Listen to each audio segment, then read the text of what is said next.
આજનું મારી વાર્તાનું શીર્ષક છે ભૂખનો પડછાયો.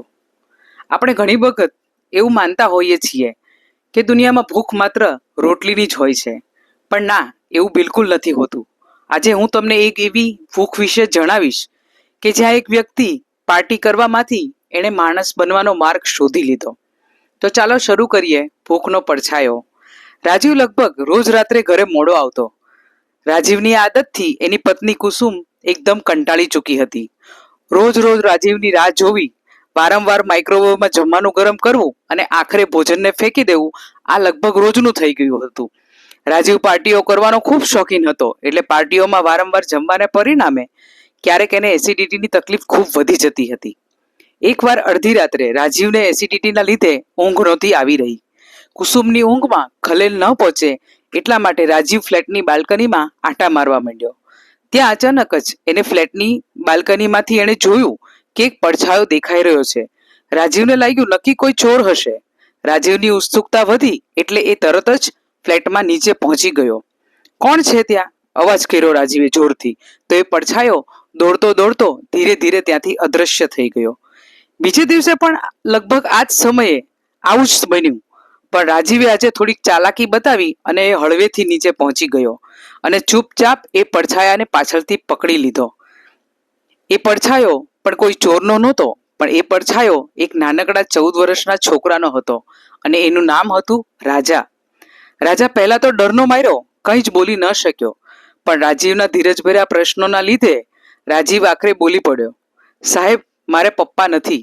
મારી માં મજૂરી કરીને અમારા બંનેનું પેટ ભરે છે, પરંતુ હમણાં થોડા દિવસથી મારી માની તબિયત ખૂબ જ ખરાબ છે, એટલે રોજ મજૂરીના કામ માટે હું પોતે જાઉં છું, પરંતુ સાંજે આવતા ઘરે ફક્ત દવામાં જ આ બધા પૈસાનો ખર્ચ થઈ જાય છે અને રાત્રે ઊંઘ પડે એટલે જમવા ભૂખના માર્યા મને ઊંઘ નથી આવતી, એટલે ફ્લેટની કચરાપેટીમાંથી હું રોજ ભોજન શોધવા માટે આવું છું.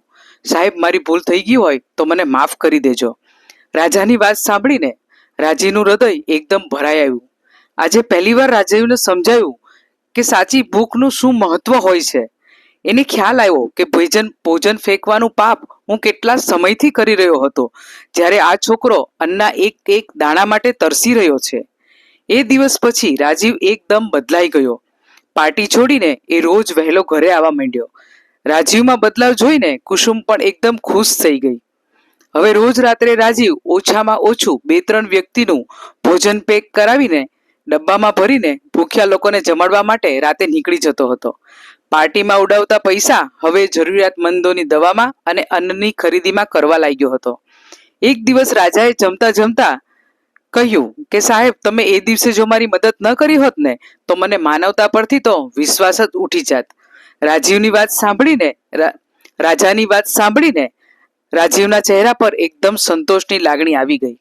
આ વાર્તા રાજીવ માટે જ નહીં પણ આપણા માટે પણ એક બોધપાઠ છે.